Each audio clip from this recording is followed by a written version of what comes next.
Kia ora tātou. Welcome everyone to the Ihaka lecture series for 2023. My name's Paul. I'm just going to give a brief introduction to the series, a bit of background on the series and its namesake. Unfortunately, Ross can't make it tonight because he's unwell. Hopefully he'll make it to the later ones. Right, so a little bit of background. Some of this happened a long time ago, so there may be some inaccuracies. And I've also slightly modernised some of the events for the younger audience. So it all began back in 1995 or 93 or something like that. And in this very building on level 2 or level 3 possibly. Ross Ihaka walked into the office of his colleague Robert Gentleman and said, "When I retire, I want them to make a lecture series named after me." How do we do that? So Ross Ihaka, Robert Gentleman. Both of those names start with R, right? Remember that because that's important to the story. So after a brief pause, during which Robert thought, surely he means a lecture series named after us, Robert replied, well, we need software for teaching statistics. And we need that software to not cost a lecturer's ransom, ideally. So they built a new software system. They called it R. Told you it was important. And Ross tweeted about it and it went viral. And they made R open source, so they made no money from it. A spokesman from the university was quoted as saying, that was off the record though. But making it free meant that lots of people could play with it. So it became quite popular. And then in 2017, we made this lecture series and Ross's dreams came true. Now the theme for this year is basically data visualization in various forms. And that's appropriate because Ross has always had an interest in data visualization. He supervised the first PhD in statistical graphics in this department. I did a literature search on that PhD student and found absolutely nothing, so maybe that one didn't work out. And but he also started the first course on data visualization in the department, and he supervised other PhDs in the area and has maintained an interest. So Ross's work has had a massive positive influence on a lot of lives, including mine. So it's a great pleasure to declare the Ihaka lecture series for 2023 officially opened. And now Simon will introduce our speaker for tonight.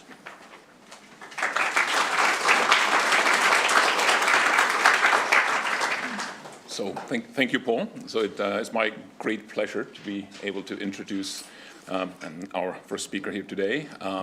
So Antony started his career at a Trinity college in Dublin and then moved to Augsburg, Germany, where he became the first chair of computer-oriented statistics and data analysis.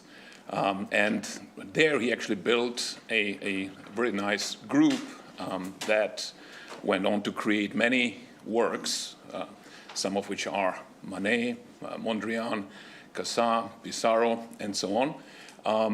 You may think that I'm talking here about the contents of the Metropolitan Museum, but actually I'm talking about statistical software, which was visualization software, interactive graphics software that became known as the Augsburg Impressionists. And personally, for me, it was the reason why this is a very fitting name is that one student got really impressed by that software so much that he changed his career to become a statistician, and that's why I'm actually able to stand here in front of you all. I think it's very fitting that we get Antony to show us more about this interesting software with his talk titled Interactive Graphics and Data Analysis.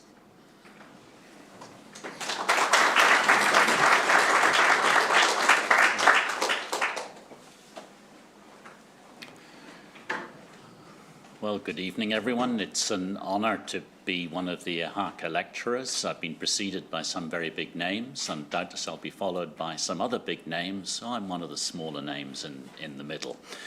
I want to talk about interactive graphics and data analysis, and it's worth recalling, it's funny, Paul saying, could it be 93 or 95? It was 1995 that I first met Ross because there was a workshop in Heidelberg, which is here, and you see the castle up on the hill, and the workshop was actually held somewhere down here to the right in a villa owned by the university. I'm not quite sure which one it might be. It might actually be off the picture, but at any rate, Ross and Rob came.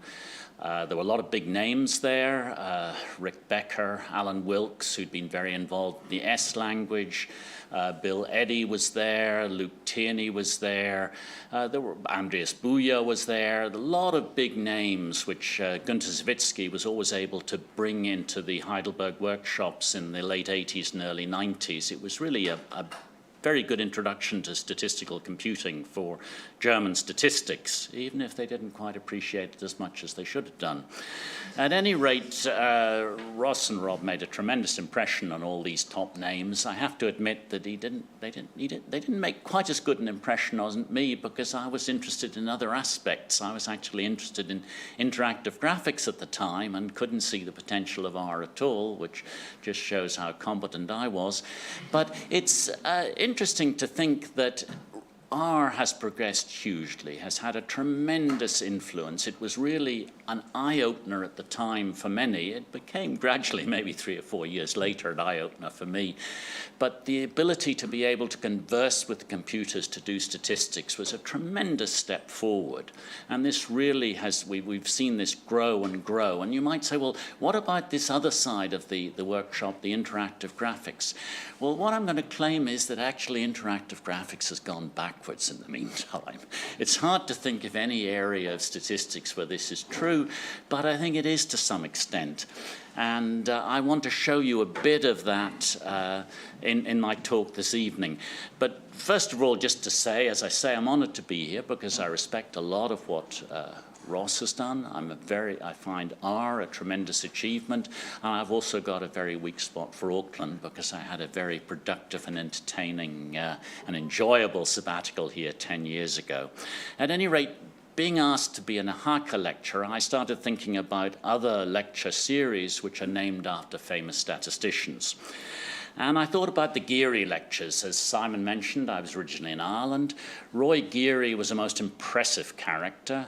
He founded the Irish Central Statistics Office. He became its director. He then founded the Economic and Social Research Institute. And he's known, amongst other things, for this wonderful statement in a paper of his from 1947, normality is a myth. There never was and never will be a normal distribution.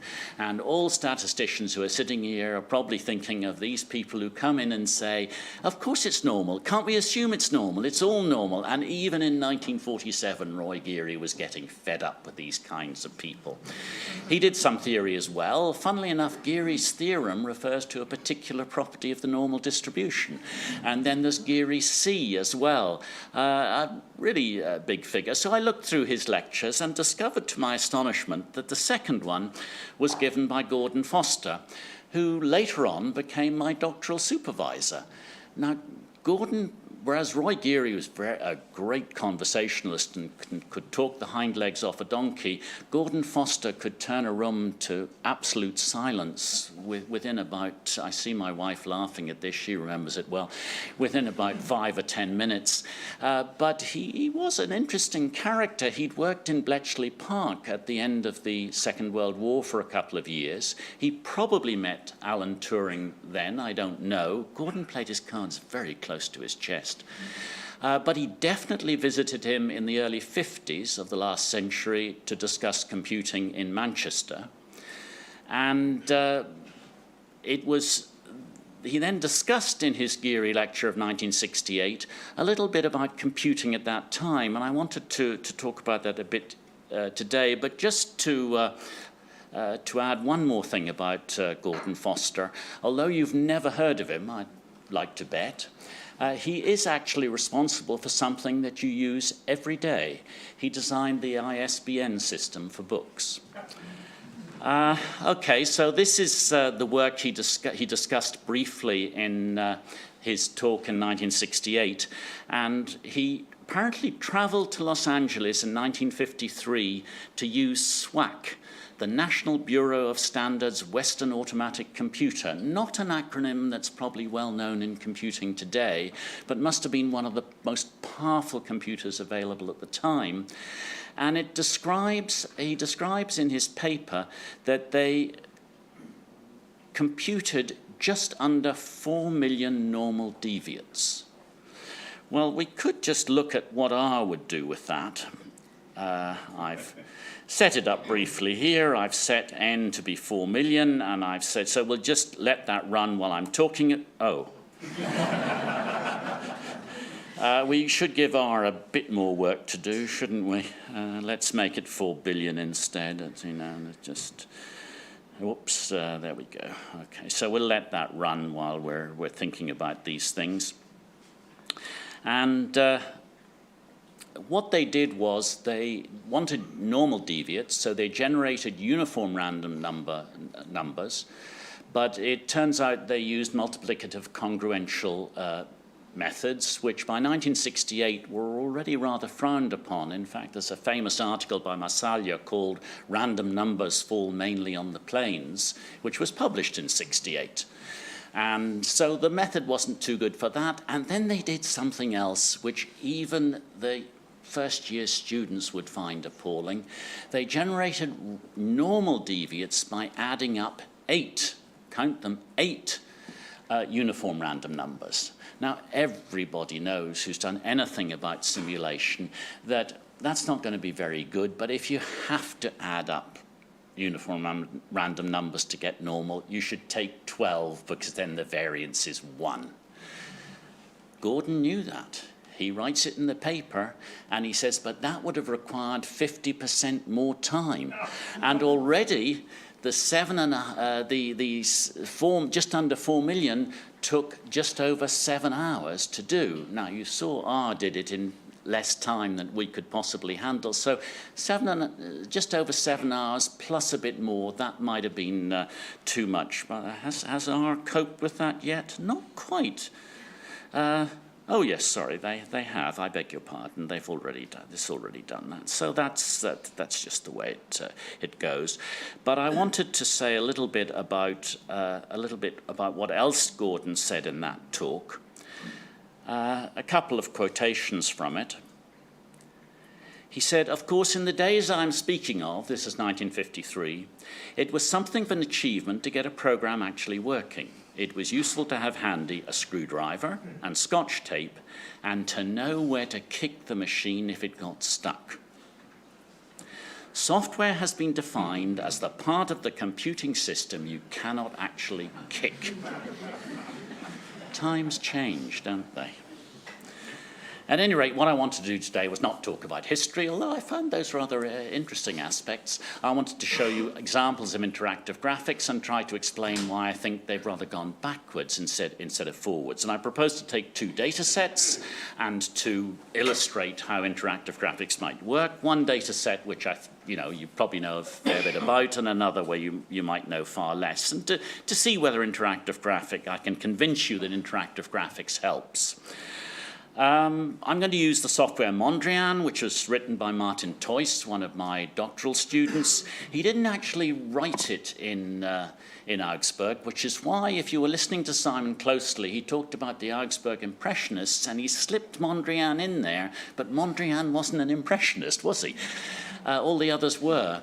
But Martin wrote it when he was on a postdoc at AT&T, or he started writing it. He then came back to Augsburg and did some more, but he basically stopped about 2004, 2005, adding stuff to it. And so we're using pretty old software. The only thing he's done in the meantime is just to keep it available. And I've got a picture of Martin there from 2010, which he was very pleased with because it has a couple of Mondrians in the background, including the one to Martin's right, which he used for the for the picture for the software, and on the right of the slide I've got his book with Simon Urbanek, which is a very good book on interactive graphics, one of the few very good books on interactive graphics. So the data set I'm going to take is about movies. There is a movie data set in R. It was downloaded, scraped from the web by Hadley Wickham in 2006 when he was in Augsburg briefly during his PhD. But nowadays you don't have to scrape from IMDb. They offer you the data. This is the Internet Movie Database where all movies are listed and you can rate them, this sort of stuff. So in July 2022, I downloaded 9.5 million items in one data set. 1.25 million had user ratings. And what I decided was I'll only take the ones with user ratings. I'll only take movies and short films, not videos and TV programs. And I'll be a bit, I'll demand a certain amount of ratings, that it should be rated by more than 100 people. And that reduces it to a nice manageable size of 125,000, although of course you could work with much larger numbers. And by the by, how did I do all this merging and work? Of course I used R, obviously. R is really nice for these sorts of things. And what we have is information on year, runtime, average rating, and so on. And what I wanted to do was to show you how this might work in Mondrian, and here's the data set loaded. And for instance, we could take run times and just do a histogram to see, and you might sort of like to think, well, if we've got 125,000 films, what would a histogram of run times look like?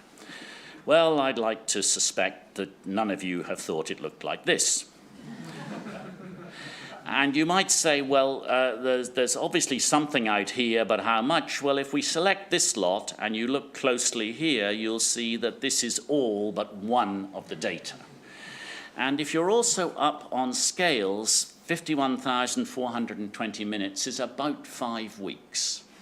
So you sort of think, well, this is what happens in statistics. You have outliers, you have errors, this is a typo and all this sort of thing. Let's just do a box plot instead of a histogram, or do the box plot as well rather, and have a look at this and just interrogate this. So we'll take, say, the title and the year and the run time, and maybe we'll take average rating and number of votes and just query this point. And it's called Logistics. It's from 2012. It genuinely has a runtime of about 5 weeks. And what astounds me is 147 people have rated it. Of course, this doesn't say they've watched it. It's rather like when you get a WhatsApp message and you've got the double tick and you think, oh, my children have read this. No. This film actually exists. You can look it up in Wikipedia. And in fact, if we look at some of the other outliers, we've got here, we've got the cure for insomnia, and this one, which I really like, from 1970, the longest, most meaningless movie in the world, which really needs to have it added to the title, Not Anymore. So you can do things, we've queried a bit there with the interaction, but I'd like to look at a proper runtime distribution. So let's just change the scale to go from 0 to, say, 180, so 3 hours, and see what we get. And obviously we need to adjust the bars, so let's make the bin width 1 minute. Whoops, there we go. And do a home scale. Well, that's kind of an interesting plot. Even if you'd thought about what you might get, you might wonder what that is. Well, of course, this is 90 minutes. Anyone my age knows every film is 90 minutes. There was an A film with 90 minutes, a B film, which was often slightly shorter, and that was it. But what we also see here, that there's not that many of 90 minutes, and there's 95, there's 100, there's 100. So there's a strong suspicion there's a lot of rounding going on here, and maybe the run times aren't quite as precise as one might like. The resolution, by the way, is 1 minute, which is why I chose 1 minute for the bin width. It's not as if I have better data in behind there. The only place where 5 minutes doesn't come up is down here with short films, which we've got 7 and another peak at 1. Well, possibly that's because runtimes did bother me. What happens with the credits? Because in the old days you had credits at the beginning, a little bit at the end, and the film in the middle. So it's dead easy to say what the length of the actual film is. Nowadays, you can go for 15 minutes before the credits start or something like this. But it turns out credits are included. So it's possible the reason this is on 7 minutes is something to do with the credits. I don't know. I haven't watched enough short films to find out. Maybe I should do more of that. Now, what's really interesting in IMDb are these ratings. Now, some of you may have rated films. Anybody can go online and rate films, and they're supposed to control for the fact that you can't do multiple ratings. It's hard to know whether this works or not, but let's look at what sort of plot would we get for average rating by number of votes. Well, let's have a look and just draw the scatter plot. And there it is, or there it isn't. You might say, that looks a bit vague and I can't see very much. Well, the reason is that Mondrian assumes that you probably want alpha transparency if you have a lot of data, so let's get rid of that, and maybe we'll make the points a bit bigger. And now we can see fairly clearly. And, well, at one point I thought of collecting scatter plots which had all the letters of the alphabet. And there were some letters I thought would be impossible. And I must say lowercase r was one of those I doubted. But here you have a lowercase r, haven't you, really? And what can we do here? Well, we can observe that there are very few, well, there are no points in here, because if films are bad, there are not going to be a lot of people rating them. And we're talking about big numbers here. The top here, whatever this is, well, let's just get the title and the year here. The top film here, Shawshank Redemption, has 2.6 million ratings. Quite extraordinary, really. We're not surprising that there are not many there. What's interesting, perhaps if we just look at just run across here, we can see that there's a sort of limit to even the films that are rated very highly and very often. They can't seem to get above an average of 9.3, which, you know, if you're having a chat with any group of people, you've been to see a film, you chat with them, there's always someone who says that was rubbish, or just to spite things, say that wasn't very good. So there are no films above 9.3. But of course, the observant among you will have said, yes, there are. What about over here? So let's just zoom into the top here. Now remember, these films have at least 100 ratings each. In fact, this one down here has almost 10,000. But let's just take the ones right at the top here, and that is 5 films. This one here, Lap Around the World in 14 Days. 1,000 people have all given it 10, but I don't think any of us have heard of it, have we? And I strongly suspect, let's just go back, I strongly suspect that up here is family, relatives, and colleagues. And I was very disappointed not to be able to find any of the past Ihaka lectures on this thing, and I strongly encourage Paul to organise that some of the better talks are put up there so that you can then tell people that they're only allowed to come get the free drink if they've already voted for a number of Ihaka lectures. And then we can all be up here. I mentioned the Shawshank Redemption there. We can also look at other films. There's Fight Club and Forrest Gump and The Matrix. Oh, and a New Zealand connection, Lord of the Rings, and there's the second one. Oh, that's The Godfather.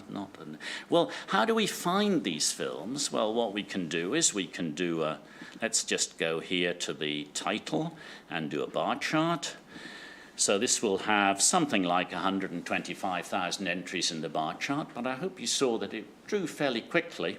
So if we want to find The Lord of the Rings, we could start typing, and there we are, and we've got 4 Lord of the Rings films. Is there one coming that I don't know about? Or, well, let's look anyway. And if you look here, you can see there's one over here. If we went in and queried, you discover there's an animation film that was made called Lord of the Rings, and that, which, I don't know, I think it's about 30 years ago, something like that. But the main ones are up here. And you see, interestingly, there they're pretty well rated. The three of them are pretty well rated, all about the same level, and all with about, roughly speaking, the same number of ratings. And we could investigate lots more there if we wanted. But one of the other interesting pieces of information we have is information on genre. And IMDb does this in a funny way. You can have 3 descriptors, up to 3. So if we do the bar chart here, for instance, we've got action on its own, or you can have action, adult, comedy, or you don't seem to be many of those, and all these other things. So actually, I think there's about 1,400 different possible combinations. But what we want to look at is the most important ones. Well, obviously, you'd want to sort. Now, I don't know how experienced you are with sorting with R and things like that, but it is nice just to pick it up and say, let's sort by count. And we discover that most films are drama on their own, then comedy, documentary, then comedy drama, drama romance, and so on. We might just look, for instance, at where do the comedies come?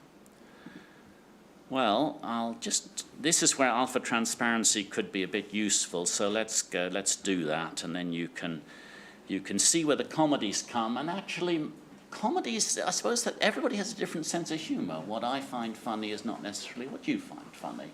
And so it's possible that you can't really get very high here, and you can't necessarily get a huge number of ratings.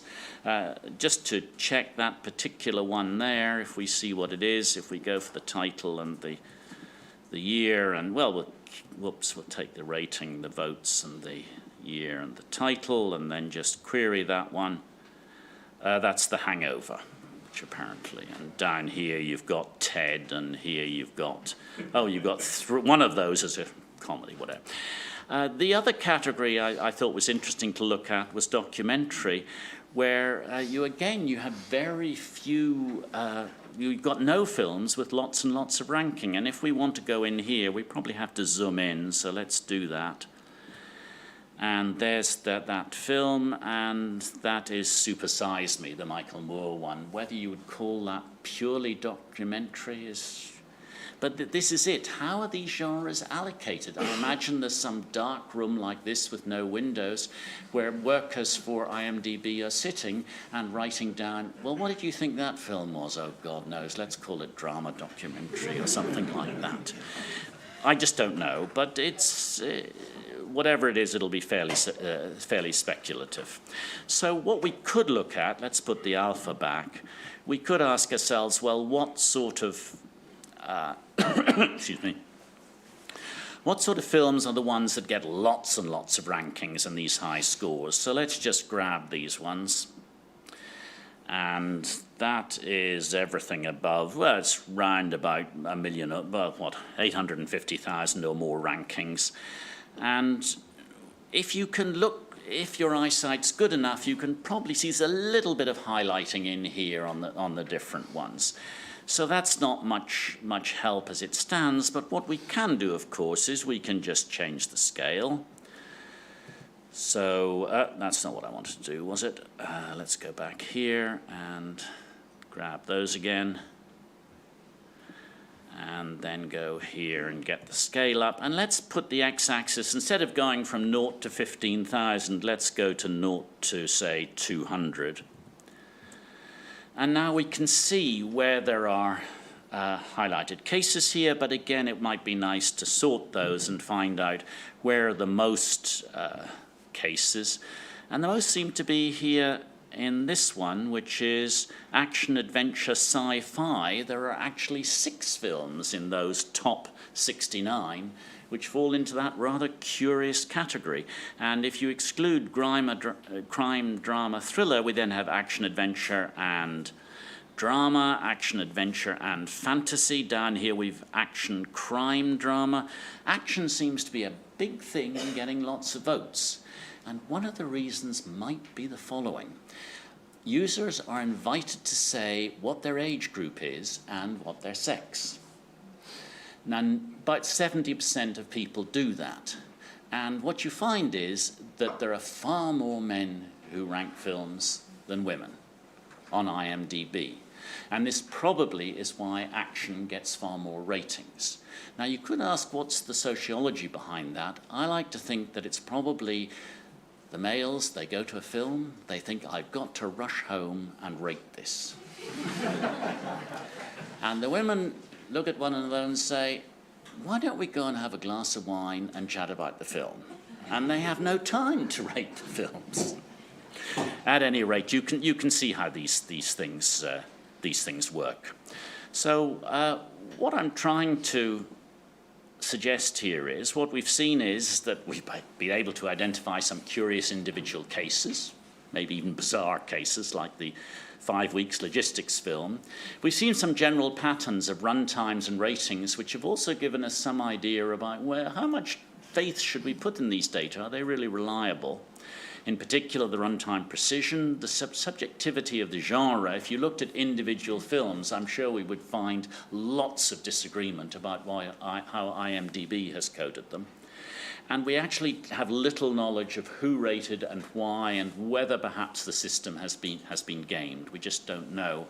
But I hope you'd agree, in an area where you probably felt you know a fair bit about movies and what they're done, you've learned a little bit more, and also you can envisage talking with someone who's a real expert in cinema beside you and talking about the data, and they would be able to respond to the pictures and being able to query them, fiddle with them without coding and this kind of stuff. It might lead to a better interaction with them, not just with the graphics. Now, the second data set I want to take is one which I thought you probably wouldn't know much about. It's about Germany. And just to fill you in on Germany, here's Germany, which has 9, you can count them, 9 other countries it shares borders with, starting with Denmark, Holland, Belgium, Luxembourg, France, Switzerland, Austria, Czech Republic, and finishing up with Poland. If you check Wikipedia, you'll discover China and Russia have the highest numbers of countries they share land borders with, 14. Where does New Zealand come? 0. But if we look at the election system, everybody has 2 votes. And I believe there's some interest in parliamentary elections at the moment here. And I wanted to look at the last German election, which was in autumn 2021. There are 299 constituencies. You have a first vote for a person and a second vote for parties. Now, in New Zealand, you have overhang seats, and they keep in modest limits. In Germany, at the last election, there had to be 138 extra seats. I mean, it's just crazy. Which is why there has been a new law passed, and fortunately this will hopefully mean at the next election that they'll maybe succeed in reducing it down to about 50, but it's unclear.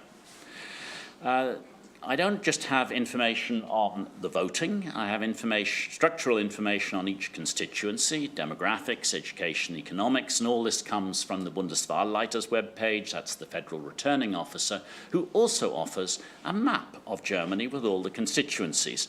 So let's just have a look at that. We'll put this data set away and, and we'll look at a map of Germany with the constituencies, and here we are.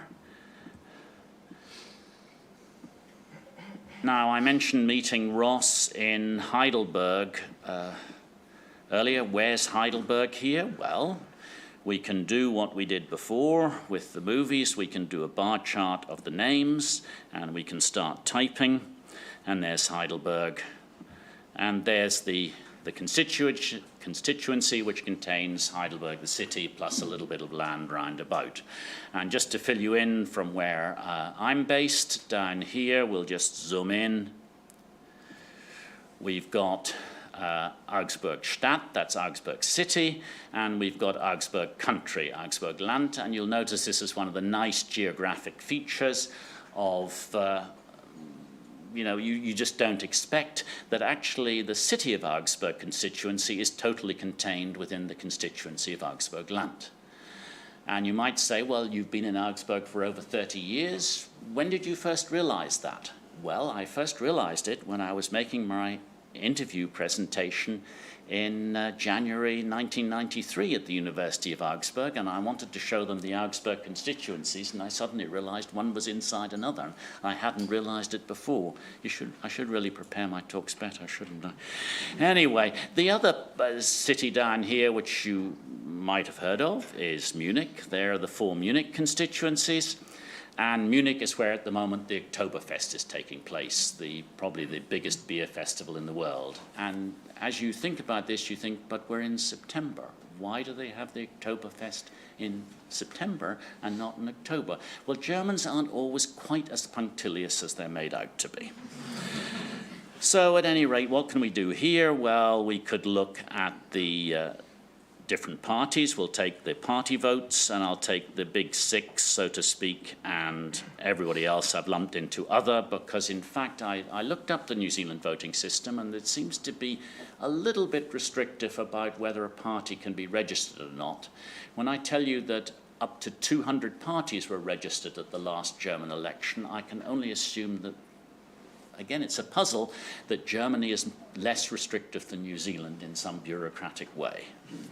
However, if we look, say, at the plots here, let's do parallel box plots, and that gives a vague impression that every party got about the same, but that's because they've been individually scaled, so let's common scale them, and let's put them in order.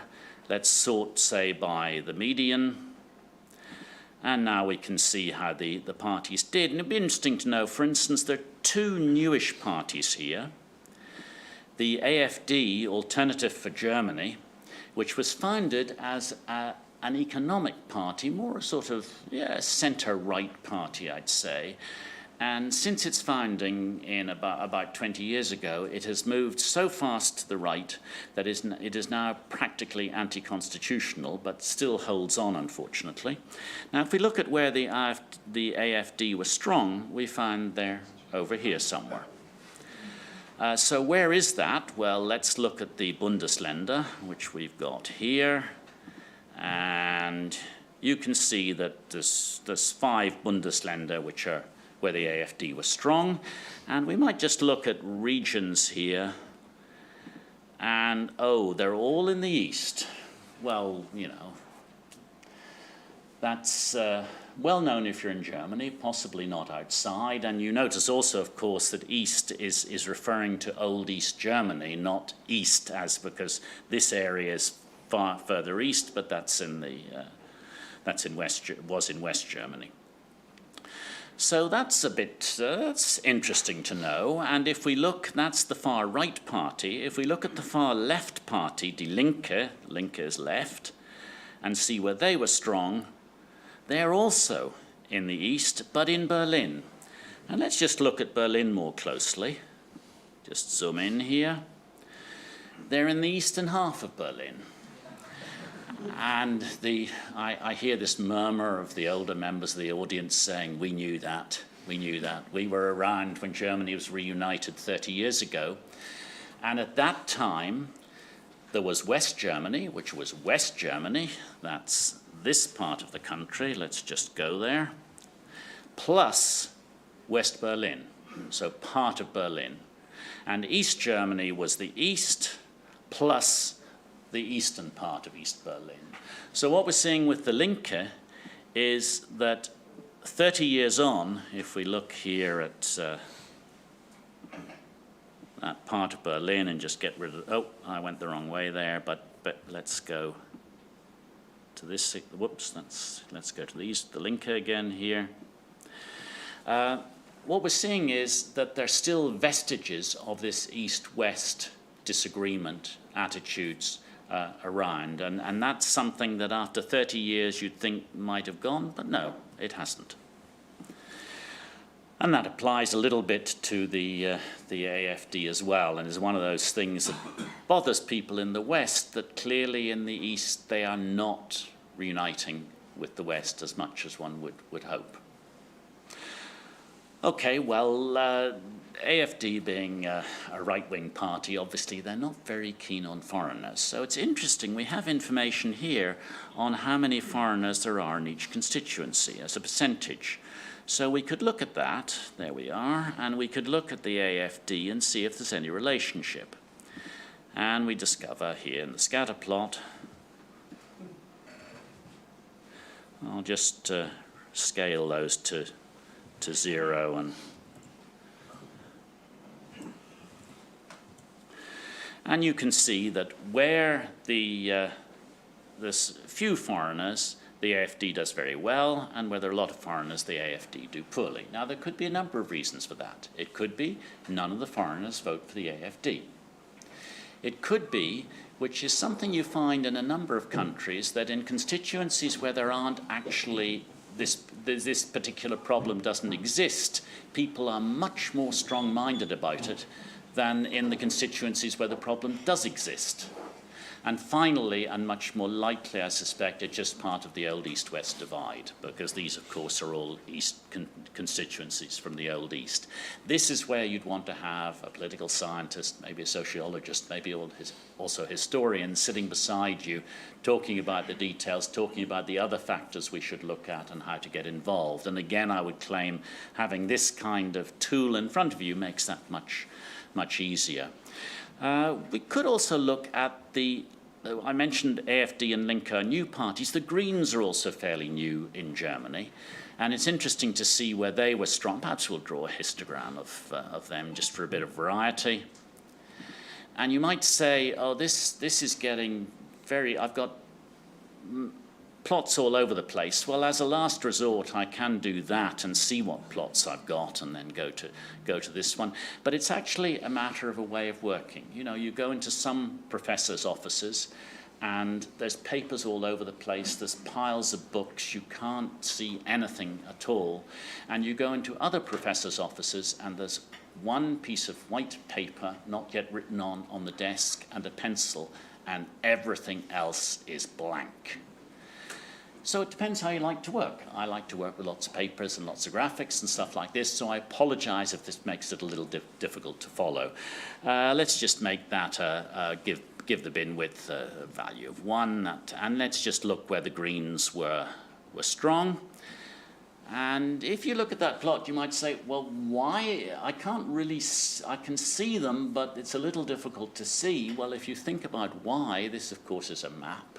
And therefore, the Greens, you would think, would be very strong in the countryside. Well, no, you wouldn't really. But they're very strong in the cities because they yearn for the countryside. So that's what we're seeing here. You can see, for instance, we mentioned Munich before, parts of Berlin, Heidelberg, basically cities. It'd be interesting to see a little more of that. So let's try a number of factors. Well, we could look at, let's say, foreigners, population density, the different age groups. Let's grab them. This is all from the demographic information. Cars per person, Hochschulreife, that means that they've done enough they're educated enough to get to university. They've got their Abitur.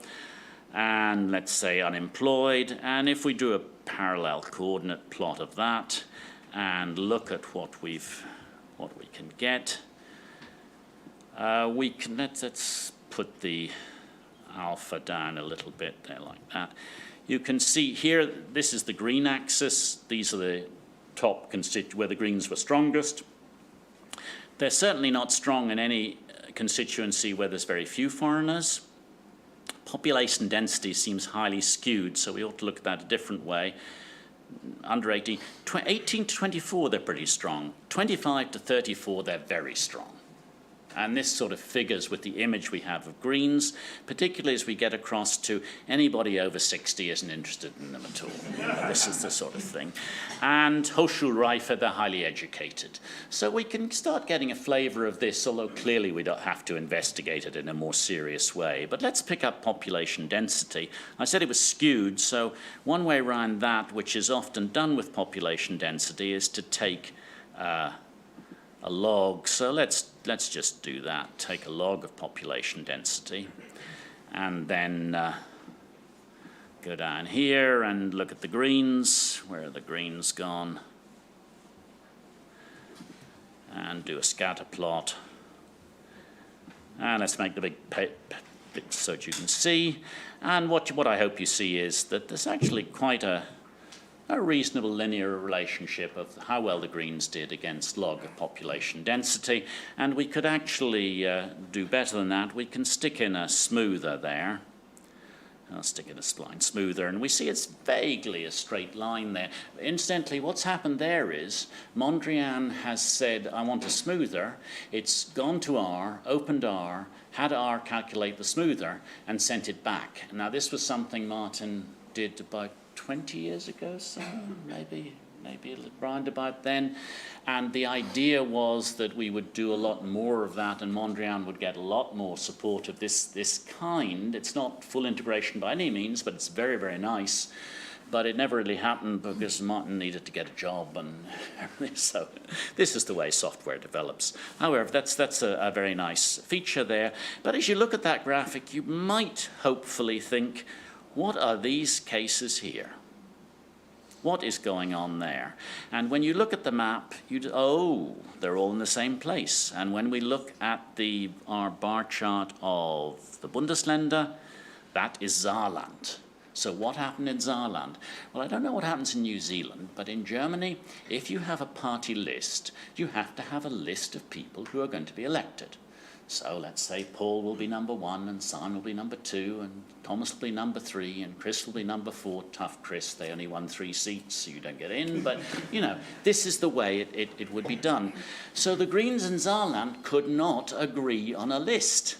This is a party that wants to join the government. Well, they did join the government. They're a powerful party.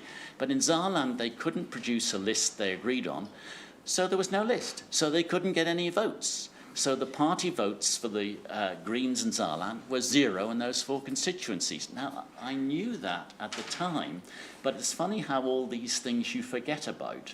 And graphics are very good for picking out these details and showing you things. And I'd like to show you one final point on that sort of example. We haven't mentioned either of the big parties, but let's take the CDU, CSU, and look at them and car ownership. They're conservative, so you'd expect cars per person would be fairly big.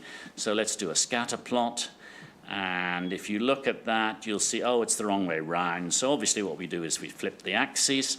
And now we can see we've got a rough relationship between increasing cars per person and more votes for the Conservatives. There's a couple of exceptions out here. I'll just get the Wahlkreis name up. This one here is Wolfsburg, which is the base of Volkswagen. Obviously, there's nothing else but Volkswagen in Wolfsburg, and there are huge numbers of cars, but it's not exactly a conservative area. This is Main-Taunus, which is down here, and that's very close to the Opel works. Opel used to be huge in Germany, not quite so much now, but that would still be the case. But the other thing I hope you notice is what about these? In fact, there's one at the bottom here. I'd better add that as well. What's going on there? Well, that's Berlin, which I hope those of you who've been paying attention remember from one of the earlier examples. But what happens is that it turns out you can't really register cars by political constituencies, which anyway change borders occasionally and everything else. So for all the cities, for Munich, Hamburg, especially Berlin, which is the biggest, Stuttgart, the others, when you have multiple constituencies, they all get the same values for certain demographic variables. And what we're seeing here is that in Berlin, car ownership there's one value for all of Berlin and therefore one value for all 12 constituencies. It's in the small print. Of course, you should know that, but it's the sort of thing that graphics are useful for reminding you of when you're looking at data sets. So I suppose you could say you now know more about the German election and Germany than you ever wanted to know. But I hope you've got the feeling that it's been helpful. It shows you the way you can find out things like the Greens in Saarland, the East-West Berlin split, the common demographic values in cities, the spatial patterns of the AfD and the Linke in the East, Greens in the cities. I didn't show you CDU, CSU in Bavaria. They're very, very strong there. That's the CSU heartland. But it gives you a feeling, I hope, of how interactive graphics can help there. And so I wanted to wrap up by giving you a little bit of a summary of what I mean by it, because it turns out different people have different ideas about what interactivity means. And I want to see a lot of interactivity. It's not sufficient just to be able to query a point or pull a graphic or change a color. You've got to be able to do a lot more. Data are represented in displays by graphical components, points, lines, areas, and you need to be able, with interactive graphics, you need to be able to directly manipulate the displays and the components. What I've shown you is you use lots of displays all at once. If you use R, in particular RStudio, it's very difficult for you to use lots of displays at once. However, mustn't be critical of it. Well, actually, that's not being critical of R. That's an RStudio weakness. Varying graphics, obviously, you can move them around, switch them. There are lots of quite nice, there's things called dashboards, for instance, where all the graphics are fixed in position, if you like that. And it can be important. For instance, if you're driving, you don't want your dashboard to be continually moving around. So there are occasions when it's valuable, but I think in many cases you want this flexibility of being able to move things around, switch them, juggle them. Querying of various kinds, not just simple location querying, formatting, changing the point size, changing the transparency, messing around with scaling, sorting, which is really an incredibly powerful tool in statistics and is continually underrated. I can't count the number of times where a simple sort has done far more than any sophisticated analysis. Zooming in any plots, and the crucial point, which links to the first one of multiple displays, you have to have selection. Well, most packages offer that, but linking across all windows. And if you open a new window, it should be automatically linked. You don't have to say, and I want this linked to what's already, or something like that. And this is where things have sadly not progressed, and a lot of people, software, which is very good software and very useful, but it doesn't offer that kind of linking. So how should this software be? Well, it should be fast, so it doesn't interrupt your train of thought. This is something that good, solid statisticians have trouble getting a handle on. Fast? You want to go really fast? Don't you want to think? No, it's a different way. Exploratory is different. You want to be flexible so that you can multitask. So if you see something in the graphics like those line of Berlin points of the cars per person, that you can react to that and chase that and then come back to what you were doing before. You're not restricted to a single route. You want them to be intuitive so you can guess what commands are available. You'll notice I rarely went to a menu. I just do a pop-up and it tells me what I can do, and hopefully it's obvious the sort of things I'd like to be able to do. And hopefully also you've noticed at some points, shouldn't you be able to do that there, or shouldn't you be able to do that? There's plenty of those, I can assure you. And convenient, it should be easy to do. When you see something to do, it should be easy and not having to send you away to Stack Overflow or whatever else to find out how to achieve what you want to do. And everything should be immediate, and I mean immediate in time, obviously. If I ask a question in the data set, I want it to respond immediately. This is only the second talk my wife has heard of mine in 46 years of marriage. So she's suffering bravely at the front, but the only other talk she witnessed was one I gave in England about 15 years ago. And it also used a movie data set, and at one point I sorted the bar chart of the movies. But unfortunately, the sorting algorithm was set up for sorting 20 or 50 cases and couldn't handle 60,000. So I had to talk for 5 minutes while I waited for them. And Madeline had to suffer that. It has to happen immediately, or it shouldn't be in the software. And it also has to be immediate in space. If you have something and you want to act on it, the command has to be right beside where you are, not some distant menu miles away or some sub-menu. And ideally, everything has to be reversible. I hope you noticed that with the zooming. I could always directly go back to where I'd been before. This is really nice and not always done. In fact, in Mondrian it works to 3 levels, which is quite impressive. The sort of thing you discover suddenly and you sort of think, my goodness, he wrote that in and he never told me about it. Why is it? Why is that? And it should be forgiving. If you make a mistake, you should be able to discard it and ignore it. Now notice this is totally different from reproducible statistics, for which R is so strong and has been really good, and really tremendous progress has been there, but exploratory work is different. And ideally you can also forget all your mistakes, which is very important. So if you're using interactive graphics, you draw lots of graphics, you vary them, look for features, but most importantly, this is all just graphics. You have to check by doing other interactions, checking other graphics, look at other variables, other data, models, and speak to domain experts. You cannot rely on the graphic alone.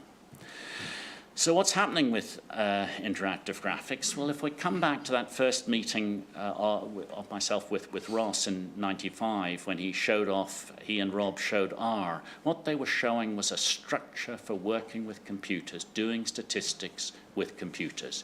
We just don't have that for graphics. We need a structure. There are lots of clever ideas. There are lots of what you might call tactics, but we don't have an overall strategy. Things are improving. Since then, we've had Lee Wilkinson's Grammar of Graphics, and there have been other developments, but we still lack a formal structure for interactive graphics. I'd hope further interactive capabilities will be added. We'll include more graphical forms, and what I'd really like to see is an integration with R, so we can take advantage of all the things that R can handle with us and do better. And maybe that'll happen, because what we've also got is a lot more interest in that interaction since smartphones and tablets have become available, and we can assume a lot more knowledge of how people can use interaction. And to throw in another bit of history just to say how important that is, I gave demonstrations of interactive software in the late 80s, where it used to be that I had to spend 5 minutes at the beginning explaining what a mouse was. So, you know, times have changed. At any rate, I hope that's given you some view of interactive graphics. I hope you also agree that it would be nice to see, you know, some good progress on it. And I wish you a pleasant evening.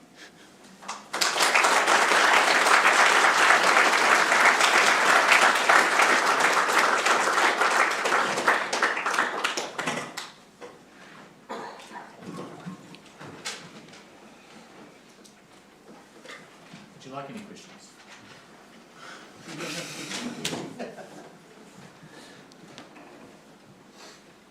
Do we have any questions?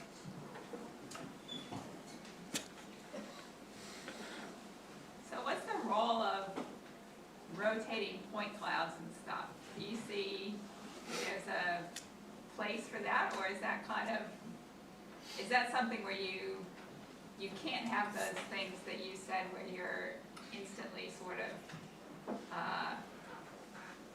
does it sort of correspond to those instant queries?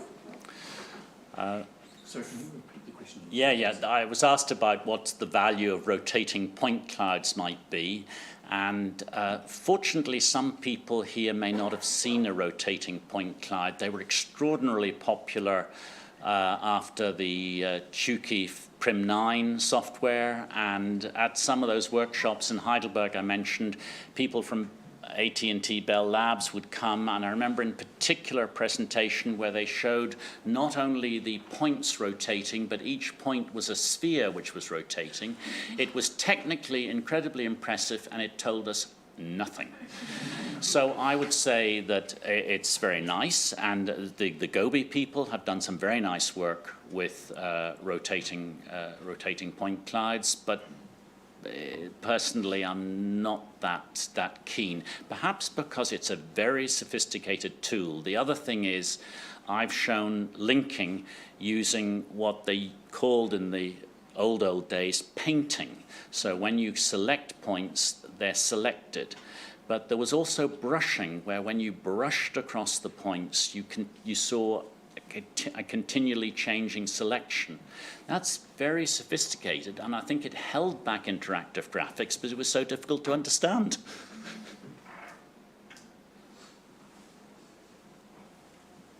maybe a bit more approachable is the animated bubble charts that Hans Rosling has popularized. Do you think having animation and the ability to use time as an interaction variable is useful?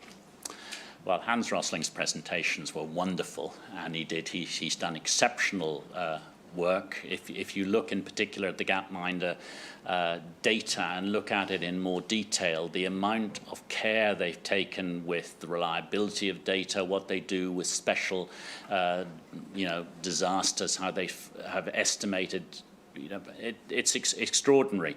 And I think they were a major part of his drawing attention. Perhaps the sword swallowing helped as well. But he used to do that in one of his presentations. Did he do them in all the presentations?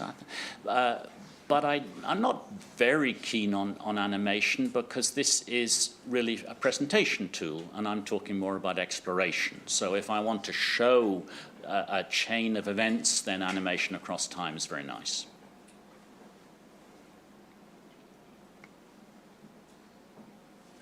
You talk about the tactics, which seems to be peculiar to the software you're using. So how do you think the strategy is going to pan out? You're thinking about there needs to be a strategy as opposed to tactics. How do you envision that? Lee Wilkinson put it very well. He first wrote graphical software for Systat in the 70s. And then he rewrote it, and he said, by generalizing it, because he'd written every one of the graphics, he'd coded every one of the graphics separately. By generalizing it somewhat, he only needed half the code.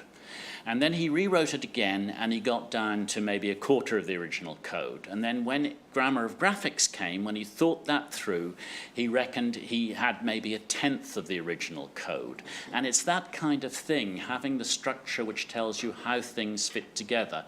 For instance, it's very, very easy to say that how we link points.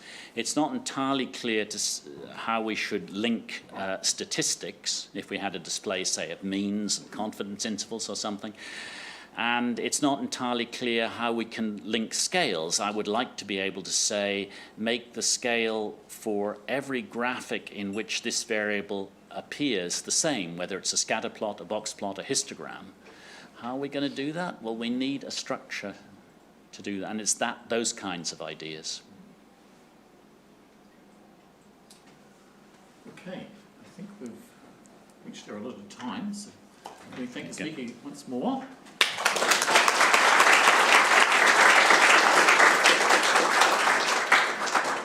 Don't go anywhere.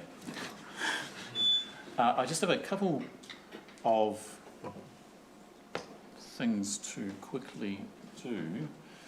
One of which is a t-shirt drawer, for which I need those. Good, thank you. The other is a short advertisement. Right. Charlotte Jones-Todd has kindly set up a graphics competition to go along with the series, and there's a link. So take a photo or something. And this runs right through the whole series and will end at the end, October 20. So please enter that if you'd like to. What's the prize? Some money and some t-shirts. It's even better than what we're about to do. Right. How much money? Oh, yeah, if you would get a system. Yeah. All right. So Awesome. of course we're going to use R to randomize this. Let me just. So we have numbers 1 through 67. So if we run and run. Okay, I'll just run through the rules. So what we're doing is we're doing a t-shirt draw. So there are t-shirts, and we're going to. If you were paying attention as you came in, you took a raffle ticket, and we're going to draw a couple of raffle tickets. And if we draw you, then you'll get a t-shirt. Not today, but you come and see me at the end and give me your contact information, and we'll get one too. And how many do you want to draw? 2.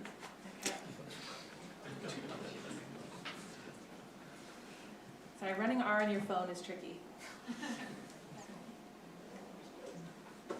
So we And these are all just off that. So okay, so your ticket should be blue, and if you have the number 11 or 24, look excited. Excellent. So that's 1. Which number are you? 11. Do we have 24? Do we have 24? Cool. Please. Well, congratulations.